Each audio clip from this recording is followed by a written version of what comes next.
Hello everyone, good afternoon guys. स्वागत है आप सभी का ज्ञानश्री क्लासेस में। सो गाइस, आज की इस वीडियो में मैं आपके साथ डिस्कस करने वाली हूँ कि यूपी पीजीटी का जो वैकेंसी आया है उसकी प्रिपरेशन आप कैसे करें। तो आज की इस वीडियो में सारी चीज़ों को मैं आपके साथ डिस्कस करूँगी।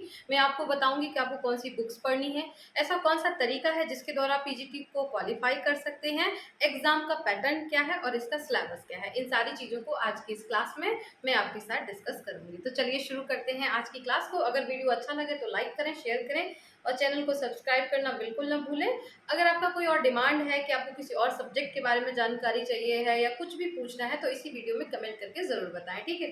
तो सबसे पहले हम बात करते हैं यहाँ के पैटर्न क्या है, एग्जाम का पैटर्न, क्योंकि किसी भी एग्जाम को समझने से पहले हम जानते हैं उसका पैटर्न। पैटर्न की अगर हम गाइस बात करते हैं तो यहाँ पर आपका एक सब्जेक्ट है जो भी आपने पीजी जिसमें किया है, जिस सब्जेक्ट से आप फॉर्म को फिल कर रहे हैं, तो कंसर्न सब्जेक्ट, जैसे किसी का एजुकेशन हो सकता है, किसी का हिंदी हो सकता है, उस सब्जेक्ट से आपके 125 सवाल आएंगे, यानी कि 125 क्वेश्चंस आएंगे और हर एक क्वेश्चन के लिए आपको मिलेगा 3.4 मार्क्स, यानी कि एक क्वेश्चन का वैल्यू कितना है, 3.4 मार्क्स। टोटल जो मार्क्स आएंगे आपके वो 425 का यहाँ पे आपके टोटल मार्क्स होंगे और ये 2 आवर्स में आपको करना होगा। और अगर इसकी वेटेज की बात करें तो इसका जो पेपर में वेटेज है पास होने में वो 85% वेटेज है। दैट मीन्स कि आपका जो रिटन एग्जाम है इसमें ज़्यादा से ज़्यादा मार्क्स लाना है ना, 100 प्लस तो लाने ही लाने हैं, 110 समथिंग लाने चाहिए, 115 इतना तक जब आप अपने सब्जेक्ट में लेके आएंगे तब आप मानिएगा कि आप पीजीटी में जा सकते हैं। क्वेश्चन बहुत आसान आते हैं, तो इसलिए 125 में से जो आपको टारगेट बनाना है वो 110 प्लस का टारगेट बना के चलना है। यहाँ पर 85% वेटेज है, तो रिटन एग्जाम की जो इम्पोर्टेंस है वो बहुत ज़्यादा है। इसके बाद गाइस होगा आपका इंटरव्यू, और इंटरव्यू का जो वेटेज है वो 10% है, यहाँ पर 10% है, ये 50 मार्क्स के लिए होगा। और यहाँ पर जनरल नॉलेज के जो क्वेश्चन पूछे जाते हैं वो लगभग 4% पूछे जाते हैं। पर्सनैलिटी देखी जाती है आपकी कि आपकी कैसी पर्सनैलिटी, टीचर बनने के लायक भी है या नहीं है, 3%। और एक्सप्रेसिवनेस कितनी है आपकी, आप अपनी बात को एक्सप्रेस वहाँ पे कर पा रहे हैं नहीं कर पा रहे हैं, तो ये 3%। तो इस तरह से ये तो हो गया यहाँ पे एग्जाम का कि इंटरव्यू का वेटेज क्या है और इंटरव्यू में किस तरह के क्वेश्चंस पूछे जाते हैं। न्यू एजुकेशन पॉलिसी को लेकर क्वेश्चन पूछे जा सकते हैं, आप क्लास में कैसे पढ़ाएंगे, या कोई आपको अप्लाइड सिचुएशन दी जाएगी और कही जाएगी अगर इस टॉपिक को आपको पढ़ाना है तो कैसे पढ़ाएं, इन सारी चीज़ों को लेकर बात करेंगे, ठीक है। इसके बाद होता है एक तीसरी चीज है यहाँ पर कि स्पेशल क्वालिफिकेशन। अगर आपने एमएड किया है, आपने पीएचडी किया हुआ है, ठीक है, आप बीएड किए हुए हैं, या आप कोई नेशनल लेवल पे आपने किसी स्पोर्ट में पार्टिसिपेट किया है, तो ऐसे लोगों को यहाँ पे 25% मार्क्स का 25 मार्क्स का क्या दिया है, वेटेज दिया है, ठीक है। तो इसका 25 मार्क्स जिसका वेटेज कितना होता है, जाके 5% इसका वेटेज होता है। तो अगर आपका ये दोनों अच्छा जाता है, मान लीजिए ये आप सारी चीजें आपके पास हैं, ठीक है, और ये आपका अच्छा हो गया है, तो 15% आपको यहाँ से मिल जाता है। और अगर आप यहाँ पे 75 या 70% ले आते हैं तो आप मान के चलिए कि आपका सिलेक्शन हो जाएगा। तो ये तो हो गई ओवरऑल, बहुत ही शॉर्ट तरीके से मैंने आपको बता दिया कि पीजीटी के एग्जाम का पैटर्न क्या है और आपको सबसे ज्यादा जो ध्यान देना है वो अभी इस वक्त रिटन एग्जाम के ऊपर देना है। दूसरी बात यह है कि इसका सिलेबस क्या है और इसके सिलेबस को हम डिस्कस करेंगे। तो मैं आपके साथ इसके सिलेबस को डिस्कस कर देती हूँ और सिलेबस को ध्यान से देखने के बाद हम आपको बताएंगे कि कौन सी बुक्स और उसको हमें कैसे पढ़ना है। पहली बात तो यही जान लेते हैं कि हमें एग्जाम के लिए पढ़ना कैसे है, ठीक है। आपके पास क्या क्या होना चाहिए, आपको इसको पढ़ने के लिए क्या क्या नीड है, तो मैं पिक्चर्स के द्वारा दिखाती हूँ कि आपको क्या क्या नीड है।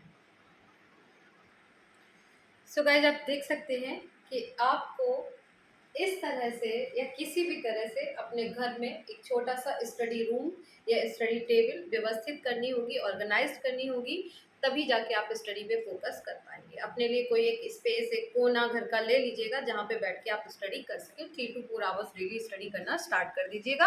आपकी 3 यूनिट हैं या 4 यूनिट हैं, जितनी यूनिट है उतने आवर्स डेली पढ़िए, हर यूनिट को टाइम दीजिए। अब गाइस, हम आते हैं कि एग्जाम को पास करने के लिए या कोई भी दुनिया में हम जब काम करते हैं तो हमें टूल्स चाहिए होते हैं। जैसे युद्ध पे जाते हैं तो हमें तलवार चाहिए, टूल है, गन चाहिए, ठीक है।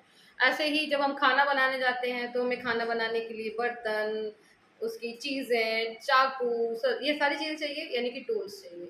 जब आप लिखने का, पेंटिंग बनाने का काम करेंगे तो आपको कलर्स चाहिए, ब्रश चाहिए, यानी कि टूल्स। तो कभी भी कोई भी एग्जाम आप देंगे तो आपको उसके टूल्स को प्रिपेयर करना चाहिए। तो टूल्स से मतलब यहाँ पे क्या है, वो चीजें, वो उपकरण जो आपको एग्जाम को पास कराएंगे। अक्सर हम सिर्फ एग्जाम पास करना चाहते हैं, कभी भी टूल्स पे ध्यान नहीं देना चाहते हैं। किसी भी एग्जाम को पास करने का ना कारण यही है कि हम उसके टूल्स पे उतना ध्यान नहीं देते हैं। तो टूल्स पे ध्यान देते हैं सबसे पहले। सबसे पहला टूल्स है कि जो भी आप एग्जाम दे रहे हैं पीजीटी में, उसका सिलेबस का प्रिंट आउट निकाल लीजिए, और एक नहीं 2-3 प्रिंट आउट निकाल के रख लीजिएगा। सबसे पहली बात आप क्या करेंगे कि अपने लिए घर में एक स्पेस क्रिएट करेंगे, ठीक है। इस एक कोना जहाँ पे आपकी किताबें होंगी, सारे टूल्स आपके एक जगह होने चाहिए, ठीक है। और एक लाइट जरूर ले लीजिएगा, उससे क्या रहता है कि बहुत फोकस होके, आंखों पे भी असर नहीं पड़ता, फोकस होके पढ़ पाते हैं, और आप जब पढ़ाई कर रहे हैं तो दूसरे डिस्टर्ब भी नहीं होते हैं। तीसरी चीज आपको क्या लेनी है, आपको लेनी होगी कुछ पेन और कुछ मार्कर, कुछ पेंसिल्स, ठीक है, ये बहुत जरूरी है, ये भी ले लीजिएगा, एग्जाम को पास करना है। प्लस आपको जो भी आप जिस सब्जेक्ट से भी पीजीटी दे रहे हैं, उस सब्जेक्ट का किसी भी राइटर का, है ना, किसी भी पब्लिकेशन का पीजीटी प्रीवियस ईयर के क्वेश्चंस को ले लीजिएगा, ठीक है। जैसे ये सोशियोलॉजी का है, ये एजुकेशन का, किसी का भी, मैं किसी को भी रिकमेंड नहीं करती हूँ, सारे एक जैसे ही हैं, कोई बहुत अच्छा और खराब नहीं है, किसी का भी ले लीजिए। एक क्या लेना है, आपको सिलेबस प्रिंट कराना है, ठीक है। दूसरी चीज है कि आपको यहाँ पर बुक्स लेनी होंगी, बुक्स की चर्चा मैं अभी बाद में करूंगी। प्लस आपको कुछ पेन लेने हैं, पेंसिल्स लेनी है, मार्कर लेने हैं, ठीक है, हाईलाइटर्स लेने होंगे, ये बहुत जरूरी है, इनसे आपको सुविधा रहेगी। प्लस गाइस एक रफ कॉपी जरूर ले लीजिएगा, ठीक है, ये रफ कॉपी आपको काम देगी। जैसे आपका मैथमेटिक्स का पोर्शन है, स्टैटिक्स का पोर्शन है, या कोई भी चीज आप रफली कर रहे हैं तो उसके लिए आपको एक रफ कॉपी भी चाहिए। इसके अलावा कुछ आप जितनी यूनिट्स हैं आपके सिलेबस में, एजुकेशन में 3 यूनिट है, ठीक है, तो 3 यूनिट है, तो 3 यूनिट के लिए आप इस तरह से 3 तरह की डायरीज, डिफरेंट तरह की डायरीज या बुकलेट्स ले लीजिएगा, जिसपे आप अपना सेल्फ नोट्स बनाएंगे। डेली आपको इन तीनों को, इतना सामान आपको अपनी टेबल पे रखना ही रखना है। प्लस आपकी एक खुद की डायरी होनी चाहिए, ठीक है। देखिए मेरी ये डायरी है, ऐसे ही आपके पास एक डायरी होनी चाहिए। इस डायरी में आप क्या लिखेंगे कि कल आपको क्या पढ़ना है ना, वो आप आज रात को सोने से पहले लिख के सोएंगे कि कल मुझे कितनी यूनिट्स कवर करनी है, उनको आप यहाँ पे नोट डाउन करके सोएंगे। और कल आपका टारगेट अचीव हुआ या नहीं हुआ, अगर अचीव हुआ है तो लिख दो अचीव्ड, नहीं हुआ तो नॉट अचीव्ड। तो आप कैलकुलेट भी अपने आप को, मॉनिटर भी आपको करना है, पढ़ाई भी आप करनी है कि आप मॉनिटर करें। देखिए बिना कोचिंग के पास करना है तो आपको मॉनिटर करने के लिए कोई दूसरा पर्सन नहीं आएगा, आपको फोर्स करने कोई दूसरा पर्सन नहीं आएगा, आपको सारा कुछ खुद से मैनेज करना ही होगा। तो ये तो हो गए हमारे सारे टूल्स, और चाहिए, सबसे इम्पोर्टेंट चीज चाहिए, हमें कुछ बुक्स चाहिए हैं, और इन बुक्स की सहायता से हम एग्जाम को पास कर सकते हैं। ध्यान रखिएगा कि पीजीटी के एग्जाम में बहुत जरूरी है सेल्फ स्टडी, बहुत ज़रूरी है, इस एग्ज़ाम में स्पेशली बहुत ज़रूरी है सेल्फ स्टडी। उसका रीज़न क्या है, सेल्फ स्टडी क्यों ज़रूरी है, कि यहाँ पे गाइस कंसेप्ट कम आते हैं, यहाँ पर फैक्ट ज़्यादा आते हैं, और फैक्ट को हमें अपनी मेमोरी में रखना है। तो मेमोरी में रखना है तो सेल्फ स्टडी करना ही होगा, इसके अलावा आपके पास कोई विकल्प नहीं है, ठीक है। तो इतने सारे क्या हो गए, आपके टूल्स हो गए। इन टूल्स की मदद से आप एग्जाम को क्वालिफाई कर सकते हैं। अगर आप डेली 2 से 3 आवर्स तक स्टडी करेंगे तो आपको किसी भी तरह की कोचिंग क्लासेस की ज़रूरत नहीं है। हाँ, ये हो सकता है मान लीजिए आपको कोई टॉपिक समझ में नहीं आ रहा है, उस टॉपिक को यूट्यूब पे आप सर्च करेंगे तो आपको वो टॉपिक मिल जाएगा, उस टॉपिक को आप देखकर स्टडी कर सकते हैं, ठीक है। अदरवाइज सारी चीज़ों को बुक में दिया हुआ है, बहुत अच्छे से बुक से पढ़िएगा और पीजीटी आपसे आसानी से निकल जाएगा। अगर करना चाहते हैं तो कहीं आप टेस्ट सीरीज एंड में ज्वाइन कर सकते हैं, लेकिन जब आपकी प्रिपरेशन हो जाए तब। अभी आपको सेल्फ स्टडी करनी है, बेसिक स्टडी करनी है, और बेसिक स्टडी अपने टूल्स खुद बनाइए और इन टूल्स को क्रिएट करके डेली 2 से 3 आवर्स दीजिएगा, आपका 100% सिलेक्शन हो जाएगा। तो मेरी तरफ से आपके लिए यही स्टडीज है, 3 से 4 घंटे पढ़ना है, इस तरह से अपने टूल्स इकट्ठे करने हैं, और डेली छोटे छोटे नोट्स बना के लर्निंग, एक पार्ट लर्निंग का जरूर रखिएगा कि मुझे ये चीज़ें लर्न। अब मैं आपके साथ बात करूंगी कि यहाँ पीजीटी का सिलेबस क्या क्या है, ठीक है। और पीजीटी के सिलेबस में मैं आपसे डिस्कस करने वाली हूँ एजुकेशन सब्जेक्ट के सिलेबस को, इसके साथ साथ मैं डिस्कस करूंगी इससे रिलेटेड बुक्स को। एजुकेशन का जो सिलेबस है इसको बहुत आसान सिलेबस है, सबसे ज्यादा आसान सिलेबस दिया हुआ है पीजीटी के अंदर।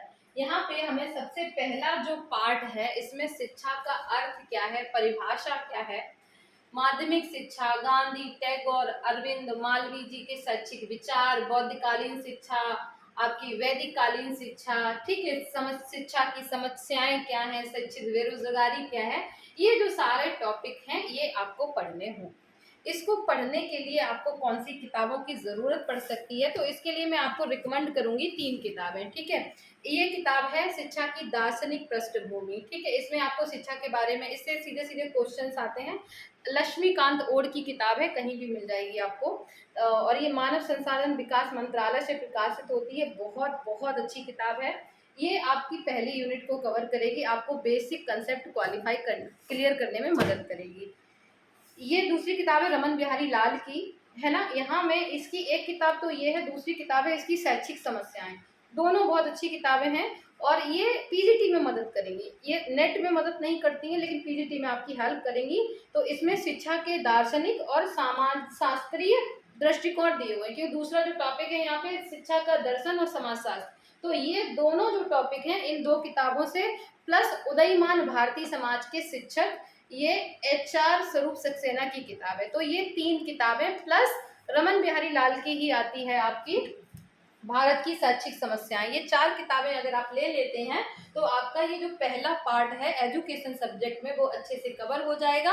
अब इसमें मान लीजिए कुछ टॉपिक है, जैसे शिक्षा का गिरता स्तर और बालिका शिक्षा की स्थिति, शिक्षित बेरोजगारी क्या है। तो यहाँ पे ऐसे टॉपिक जो कहीं पे भी नहीं दिए हुए हैं उसके लिए मैं आपको प्रॉमिस कर सकती हूँ कि जो मैंने पढ़ाया है मैं उसको आपको दे दूँ।